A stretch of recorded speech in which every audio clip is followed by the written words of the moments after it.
بسم اللہ الرحمن الرحیم۔ السلام علیکم اسٹوڈینٹس، آپ کو باکمالی اردو چینل پر خوش آمدید۔ اسٹوڈینٹس، آج کل ہم آپ بیتیاں پڑھ رہے ہیں۔ آپ بیتی کی تعریف اور آپ بیتی لکھنے کے لیے جو اہم نکات اور اصول مد نظر رکھنے ہوتے ہیں وہ بھی ہم نے پڑھ لیے ہیں۔ آج ایک اور عنوان، ایک قلم کی آپ بیتی ہم نے پڑھنی ہے، اور آج میں آپ کو بک سے صرف دکھا دوں گی، آپ اس کو خود اچھے سے پڑھ لیجئے گا۔ اس میں جو چار آپ کو میں نے پہلے ایک کھنڈر کی آپ بیتی جب کروائی تھی تو اس میں چار میں نے آپ کو مماثل اشعار، متعلقہ اشعار لکھوائے تھے، اس میں نے آپ کو پڑھا بھی دیے تھے، لیکن میں آج اس میں پھر کروا دیتی ہوں، لیکن اس میں نے 3 ہی لکھے ہیں۔ چوتھا آپ جو ہے وہ اپنی اس آپ بیتی میں سے دیکھ لیجیے گا، نہیں تو کم از کم بھی یہ 3 بہت اچھی طرح سے یاد کر لیجیے گا، اور آپ بیتی لکھتے ہوئے ان کو آپ نے ضرور بیچ میں کوٹ کرنا ہے، ٹھیک ہے۔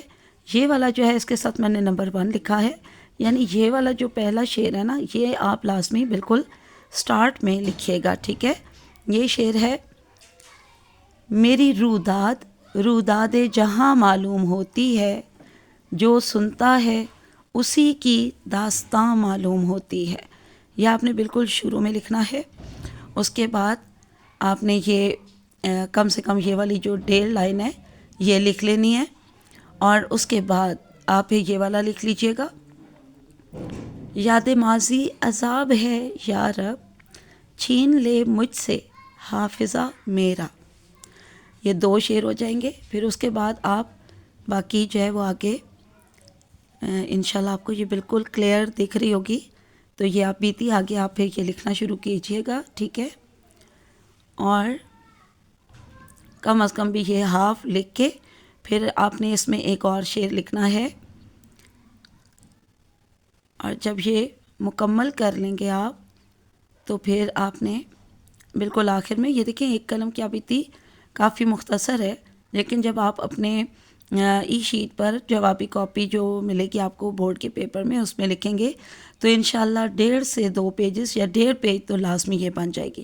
اور آپ کو بیتی لکھنے کے لیے 2 پیج دیے جائیں گے نا، تو 2 میں سے پورے 2 پیجز کی لکھیں تو بہت اچھی بات ہے، نہیں تو کم سے کم بھی 1.5 پیج کی آپ نے ضرور لکھنی ہے، ٹھیک ہے۔ اس سے کم نہ ہو، اس سے کم ہوگی تو پھر بالکل ہی ہاف سمجھی جائے گی، تو آپ کے پھر مارکس جو ہے نا وہ تقریباً ہاف مارکس جو آپ کے کٹ جائیں گے، ٹھیک ہے۔